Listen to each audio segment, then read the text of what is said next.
Hello, welcome to Exchange Student in Fiberland. My name is Mary Gale, and this is a video knitting podcast from the perspective of a new knitter. That's me. The name comes from my experience when I was in high school. I was an exchange student from Ohio to Australia, a little town called Devonish, which is south of Melbourne. I think it's like 2 hours drive. That might be wrong. It might be north, but it is about 2 hours. I'm not very good with directions. But anyway, when I was an exchange student, even though we all spoke English, I had a hard time understanding a lot of the language, and that's kind of how I feel since I've started knitting. It's a new world, and a lot of things that go on are confusing to me, and so this is my journey. I have come up with a couple new categories for this podcast, so here we go. The first category is called Lessons I'm Learning. That's going to be my works in progress. So since I'm so new, starting October, the end of October, so I guess I'm not as new as some people, but I still feel very new. But since everything that I do seems to bring a new challenge or a new lesson, my works in progress are going to be called Lessons I'm Learning. And then my finished projects are going to be called the Final Exam, kind of going along with the school theme. Did I pass? What do I think? What kind of grade will I give myself? The next category will be called Passport Stamps, and it's something new that I've learned. This hair is driving me crazy. Sorry. Take it back there. Something new that I have learned or discovered or found, like a book or pattern or yarn or something like that. Foreign words will be words or something that confuses me about knitting, or something that used to confuse me about knitting, and I've learned to figure out what it is. Souvenirs will be my stash enhancement. Woohoo! A phone call home is going to be, okay, well, when I was in Australia and I wanted something, I would call home. So a phone call home will be something that I'm lusting over, that I really, really want. And the next category will be called My New Friends. That'll be any podcasts that I've found that I want to pass along to you, or some blogs that I read, or maybe a Ravelry group, something new that I've found in the world of fiber.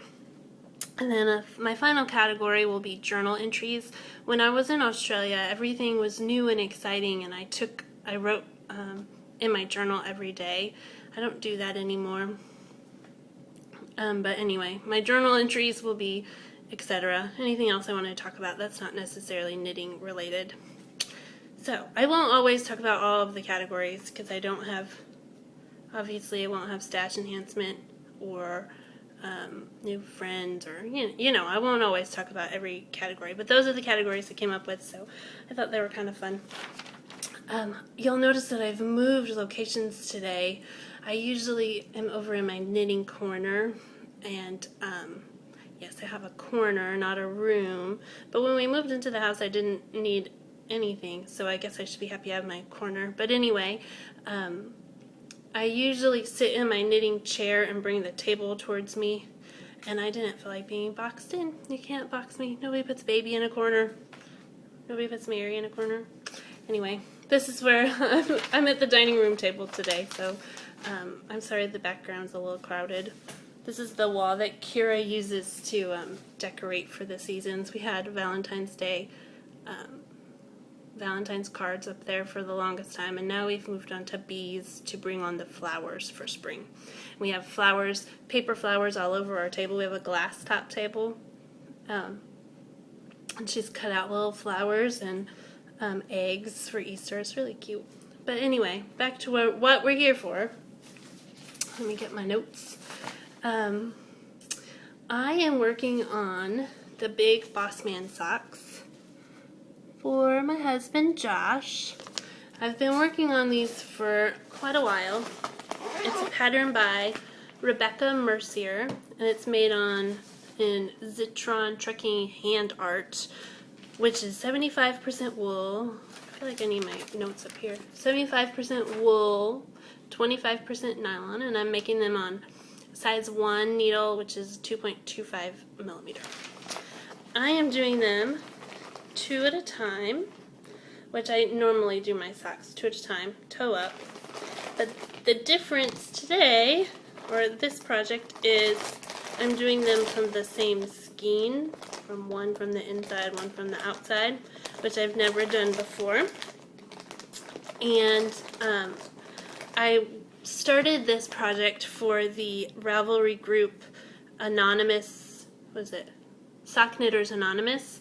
It was supposed to be for the February cow. Yes, I know today is April 19th. Yes, April 19th. So I didn't quite make it, but let me tell you why. Started off, I did a short row heel, which I had never done, and it was super easy.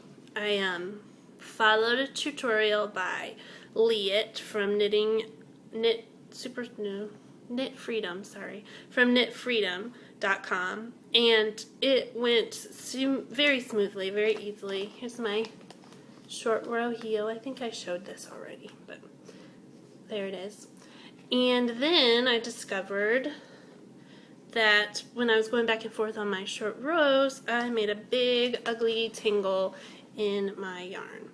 And so I put it aside. Every once in a while I would pick it up. This is probably like a week and a half, which for me, not knitting on my socks for a week and a half is crazy. But I couldn't get the knot out.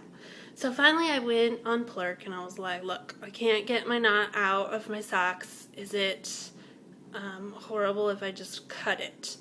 And so Turtle Pearl on Plurk told me, go ahead and cut it. Turtle Pearl, she has an Etsy shop. You should go and look at it. I'll give you the link.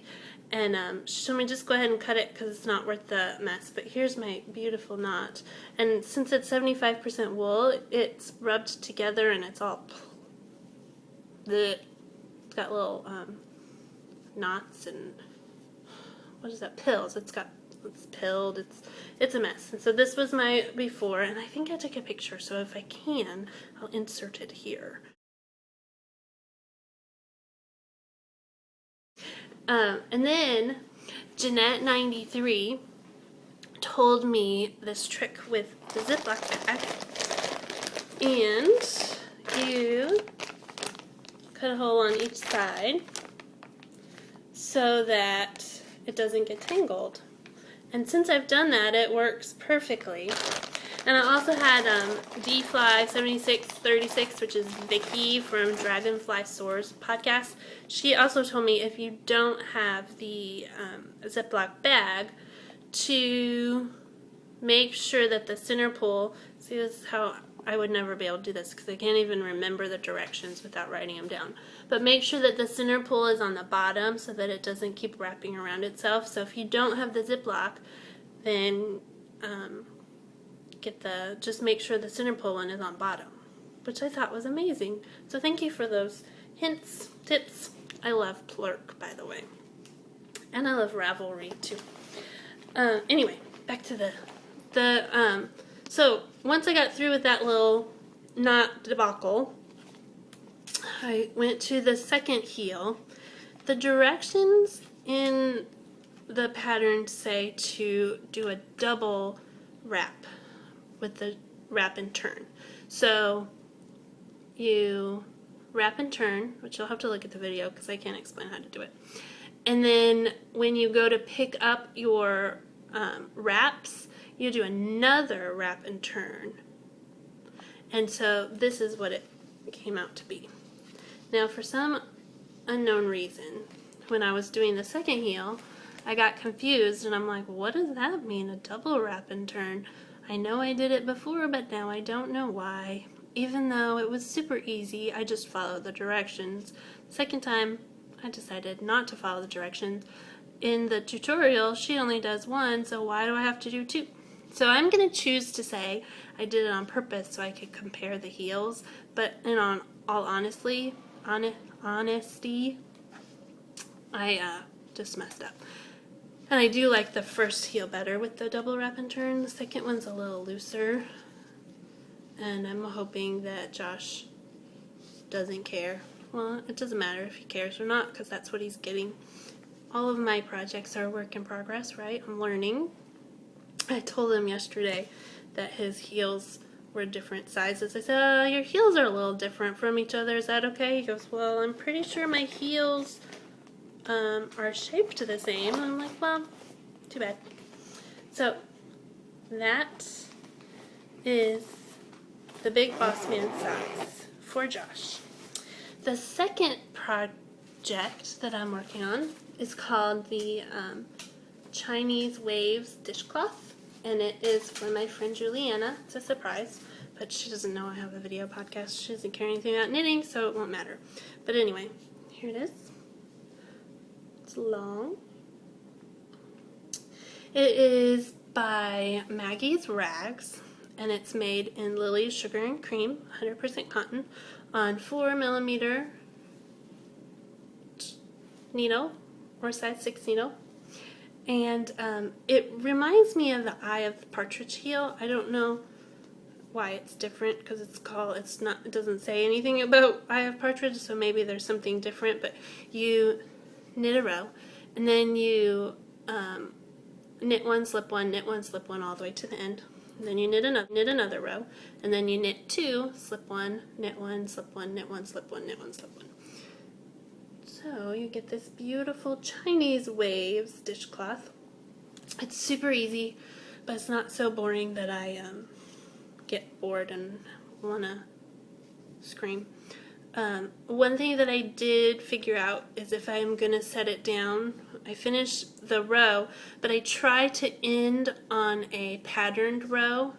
Like this one is knit 2 at the beginning. And so then when I pick it back up, I'll knit a row, and I can see while I'm doing it what the row before it was, so that I don't forget. Because I have a problem sometimes with reading what my I don't know what you call it, but sometimes I can't tell if it was 1 stitch before or 2 stitches before, so that makes it a lot easier for me. I'm planning on using up the rest of the skein, which is not very much. I am almost done. There you go. Okay, and on to the final exam. My finished projects. The first one I want to show you goes along with Juliana's dishcloth. This is called Grandma. It's from knitdishclothcorner.com. It's also in Sugar and Cream, 100% cotton. Same needle. It's got, let me see, there you go, a very fun and interesting cable pattern. I mean, it had 3 or 4 different ways to cable, but the one that I thought was really interesting is you slip 3 on, I'm going to move these notes over here so you don't see me looking to the side. Now I'll just be looking down. You slip 3 stitches onto the needle and you hold it in front, and then you knit 2 off of you slip 3 onto a cable needle, then you knit the 2 off of your regular needles. Then you put the last stitch from your cable needle back onto the knitting needle and you purl that, and then you knit 2 from the cable needle, which I thought was really cool. It calls for 4 rows in garter stitch for the border, and then 5 rows in stockinette. And obviously I did something wrong. Maybe you can tell me how many rows of garter that is, because I thought it was 4. However, if it would have been 4, then the pattern wouldn't be backwards. So my border's on one side and my pattern's on the other, which is not horrible. I mean, she's not going to know. Like I said, she doesn't knit. She's not going to really pay attention. She's just going to be excited that I gave it to her. And if she's not, then screw her, I'll keep them. But anyway. And then my second project was the felted cushion cover for my couch. You'll remember that I've done one and I ended up making it a little short, so I put it on the chair. And then I finished my first one for the couch cushion. There's 3 couch cushions and I finished one. And I took a video so that I didn't have to make you get up and walk. So I'm definitely going to insert that one here. I'll wait while you watch it. Here we go.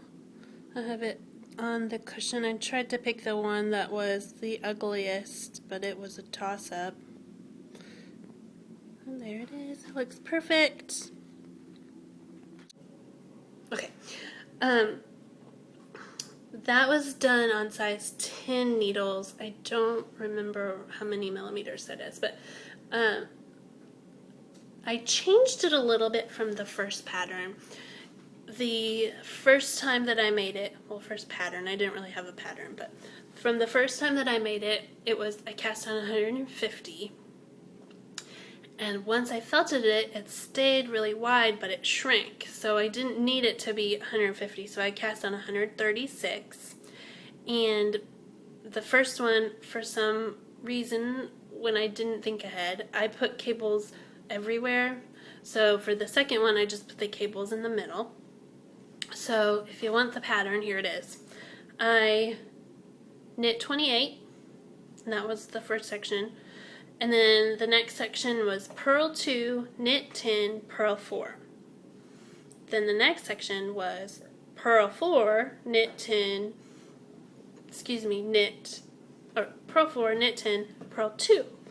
And I repeated those sections twice, so that's how I got 4 cables. And then the last section was just knit 28.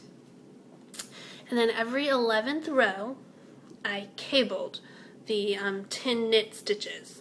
Well, I did the opposite when I did the background, because it's not knit in the round, it's flat. So where I knitted, I purled, knitted, blah, blah, blah. You know that. But anyway, every 11th row, I cabled. So if it was purl 2, and then I would pick up 5 stitches and hold them in the back, and then knit the 5, and then put those 5 back on, and then purl 4. And then if it was a purl 4 first, I held the 5 in the front, held the 5 in the front. I remembered how to do it because my front is bigger than my back, so purl 4 means hold in the front. You probably don't want to know that, but that's what I did. It was a total of about 130 rows. We know that I can't count very well, as evidenced by Grandma's dishcloth. But last time it was 108. This time it was 130, and it seemed to turn out a lot better. I just remembered I was going to show you something with the dishcloth, so rewind. This dishcloth and this one from, I don't know, about a month ago. Same, and then I used up the rest of that yarn in here, and then I'm using up the rest of this yarn. So this is a total of 2 skeins, the blue and then the multicolored. And it'll be a nice little package, and I knit them all up and put it together, and maybe I'll go find some handmade soap or something. Maybe not, because this is free. Soap costs money. Like, I'm a good friend, but not quite that good enough to spend $5 on you. Yeah, I'll go get some soap. Be nice, Mary. Okay, so that was my felted cushion cover. And the third and final exam for this week is the Flutterby socks. They're for Kira. They are based on a pattern by Shannon Robolino. They're on size 3.25 millimeter needles. They're made with red heart and soul, which has aloe. It's 70% wool and 30% nylon. I wonder if that's enough wool to felt. I don't think so. No, it's not, because I've washed these in the washing machine. Because that's how I am in this point in my life. I can't hand wash my daughter's socks, or I'd be hand washing socks all the time, and I don't want to hand wash socks all the time. I want to knit all the time. Anyway, this pattern is normally top down, but I converted it to toe up, which I didn't do anything. I just followed the pattern, only started at the toes. I cast on 12 on each needle, and then I increased to 20 because it needs to be a multiple of 5 in order for the little flutterbys to work. I love these little flutterbys. Originally I thought that I was making this for me, so I thought it was a little tight, but you want your socks to stretch a little, right? Well, then I got carried away with the pattern, and I just kept making the little flutterbys and making them and not even paying attention to where I needed to turn for the heel. So then once I did that, I tried to do my newfound short row wrap and turn, and you don't increase for the gusset so it doesn't get bigger, and there was just no way it was going to work. So I ripped back and I tried them on Kira, and she liked them the way they were. So they're like a little tube sock. There's no heel, and I just bound it off, and there they are. I'm jealous though. I want some for me. I weighed the socks. The socks are a little less than 1 ounce, and I have a little less than 2 ounces left, which is almost 100 grams. So maybe I can make myself some socks with it. But the yarn is pretty soft. I'm curious about how the aloe affects it when it's on your feet. And the yarn was on clearance at Hobby Lobby. As much as I would love to be able to buy yarn at my local yarn shop, I want to knit socks more and more, so I have to get the cheap kind. So I would like to find some cheap kind that I like. So Kira's not going to be able to tell me very well. So I'm just going to have to make more and make them for me. I hope they're long enough though, because I do enjoy making the little flutterbys. Alright. I don't have any yarn for my souvenir section, but I do have a bag. I don't have any project bags. I've been using Ziploc bags or nothing, just shoving them in my purse, and I just don't have any. So when I was at Kroger, I saw this on clearance, which is actually an igloo bag, so it's insulated, so to put drinks and food. I guess it's a lunchbox, but it's the perfect size. I got Josh's socks in here, and it was only $4. So I thought if it doesn't work as a project bag, maybe if I get a job, I could take my lunch to work. But right now, I prefer to put my socks in here and knit, but it was only $4. The only thing is there's no pockets, so that would be handy if there were some pockets. They had bigger ones, which I think were like $9, which would be nice, but I wanted to try this out before I spent $9 on a bag. Okay. Phone call home. There are 2 things in this category this week. The first one is called Row socks, which I'm going to insert the picture here.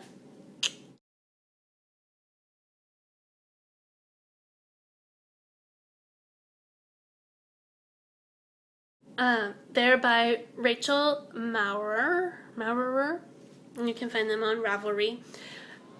The way I found this pattern was from the group Completely Pointless and Arbitrary Swap group, and someone on Ravelry a really long time ago, like a month, asked if anyone was gonna do the sock wars from that group, and I was like, oh yes, because when I first started knitting, I was watching Kat from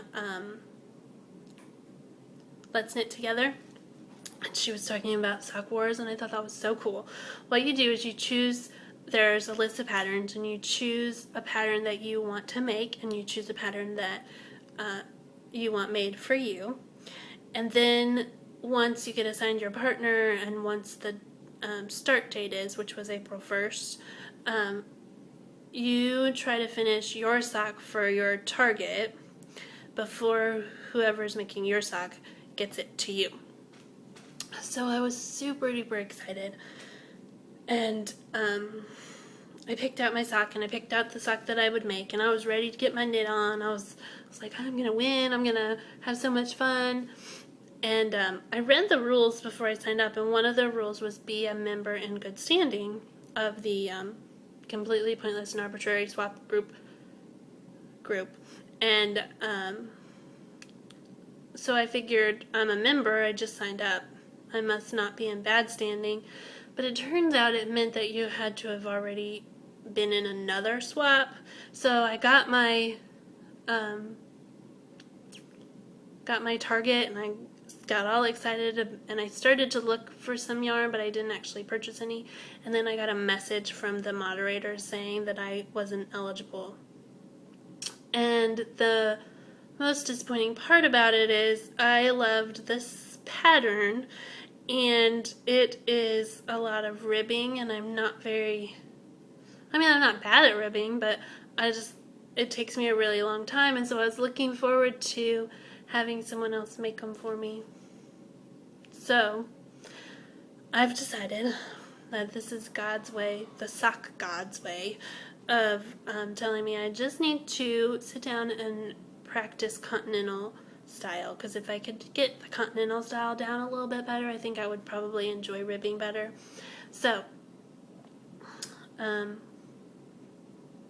that's one thing I'm calling home for. Mama, I want this pattern.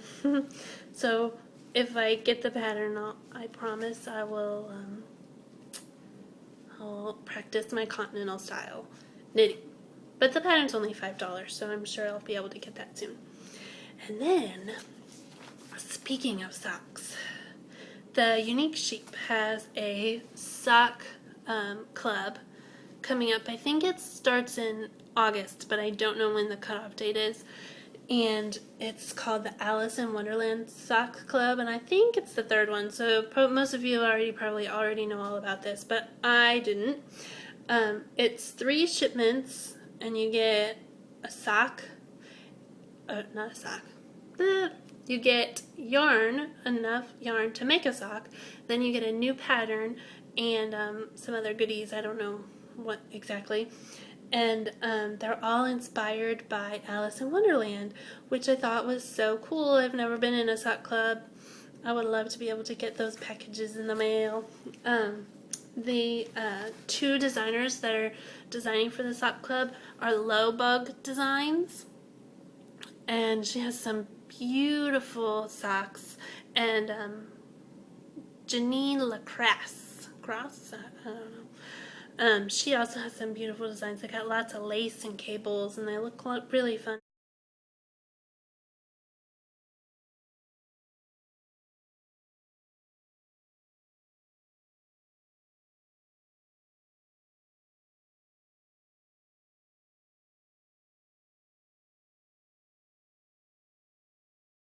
I know Lowbug has designed some Alice in Wonderland, and I think Janine too, and so it looks really cool.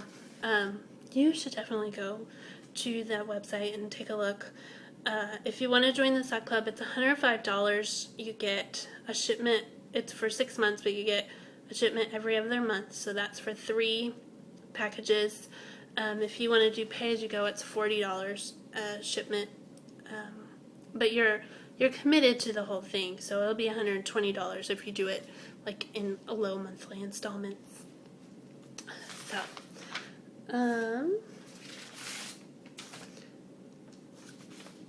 alright, and I want to go on to the new section, which is called My New Friends, and I'm going to talk about a couple of podcasts that I've been listening to.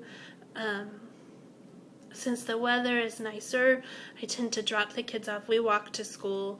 It's about, 2 blocks to school, and when it's cold out, I drop them off and basically run home without having to run, because I don't like to run. But when the weather is nicer, I like to have my phone or my iPod and listen to some podcasts, which I thought, it's nice. I haven't done that before since I started in October. It started to get cold, and who even knew of what a knitting podcast was? Woo! So anyway, the first one I want to talk about is Joni from Ari Thornbird Knits. She is also a new knitter. I think she's a little bit newer than me, but she's got a lot of other crafts that she does, so I feel like if you have a big craft base, you kind of get it a little faster. I don't know. I kind of ran away from crafts for a long time because my mom was very crafty, and she has a problem with finishing projects. She always has a million works in progress, and nothing ever gets done, and it would drive me crazy. And so I fought my little, it's my knitting gene. I fought it for a long time, so I don't have any other crafting in me right now, but I'll probably get them or let it emerge. But anyway, she also has a really pretty website, and she takes lots of pretty pictures. She's been knitting animals, and she has, this is her third episode that she's on now, and I haven't had a chance to listen to the third one, but definitely check her out. And then the next one, also an audio podcast, is Danielle from Knitting Up a Storm. And I had to tell you about her because she is from Melbourne, Australia. So she has a great accent. And it's really interesting because she talks about the different, compares what she learns from Ravelry and from watching videos and TV, and what she knows about knitting in other parts of the world, and compares it to Australia, and it's harder to get the yarns and stuff there, which I find is interesting. Plus, she also gives some reviews, and they're very in depth and interesting. And then my third set of friends is Wendy and Sheila from Knit 1 Heart 2. That's a video podcast, and they're very sweet. They also have accents, if you're into accents. I know I have an accent, so maybe that's the only reason you're listening, is because I have an accent. But then I don't have an accent, depending on where you're from. But anyway, they're from, I think, Massachusetts. And I feel like I need to talk about them because I've been named twice on their video podcast, so I want to name them too so that you can, we're friends now. But anyway, they actually, right before I started recording this, I watched their latest episode. I think it's episode 5, and they talk about, they were following on Plurk when Jeanette talked about the Ziploc baggie, so you'll see all of that in their podcast too, which I thought was funny. But I wanted to say something about, they did an episode with dyeing with Kool-Aid, dyeing yarn with Kool-Aid, which I thought was so cool, and I can't wait to try it with my kids. But it reminded me, they said, make sure you get the Kool-Aid that doesn't have sugar in it.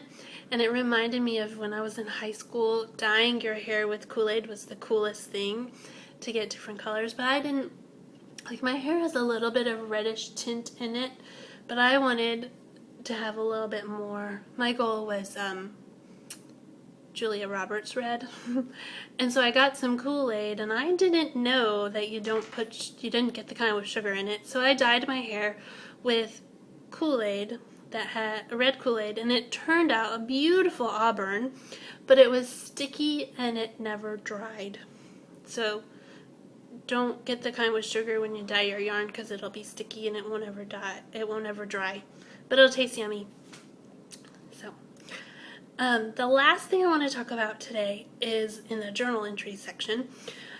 I have watched this video, it's like a 5-minute video, about how to make a little stand for my iPhone. So you can set it on it. I'm using my iPhone right now to record, so I can't show you. Here's a wallet. Pretend this is Josh's wallet, full of money, I'm sure. Pretend this is an iPhone or an iPod or whatever. You set it on there, and then in the demonstration, they have it as an alarm clock, so you can set it on your bedstand, nightstand, the table beside your bed. And all you need is construction paper, or actually I don't even know if it says construction paper. I used construction paper, and then 2 of these little binder clips. And you're also supposed to use a paper clip, but I don't have one in mine, and it still works fine. And you just watch the video and fold it, and then you get your little daughter to decorate it. It says, "Mom, I love you from," and she didn't sign it, but I'm pretty sure I know who made it. But anyway, I thought that was really cool, and it was really easy, and it was pretty much free, which is cool. So, I don't have anything else. Thank you so much for coming. I enjoyed talking with you. I actually took a break. This is what I'm supposed to be doing. You see all these? These are applications for counties in my area to go and teach at their school. They don't have anything online. I've already filled out probably about 7 online, and now this is all those papers. That's only 3 different schools. They have little essays that I have to fill out, which I don't want to do, but I want a job. So I tried to use you as motivation, and I was like, oh, okay, well, I'll fill out a couple and then I'll do my podcast. And I ended up filling out my name and then doing the podcast, so I've got some work to do. But thank you for stopping by. You can find me at Ravelry or Plurk. That's Mary, Marigayle, or iTunes, which I think you search Mary Gale and you can find it, or maybe it's Exchange Student Fiberland. I can't find it when I search that, but maybe you can. Maybe you know the hints or the secret magic word to get there. But for me, the secret magic word is Mary Gale. And also, I have show notes, and I'm going to try to put some more pictures up on my blog, exchangestudentinfiberland.blogspot.com. Thanks for joining me. We'll see you later. Bye.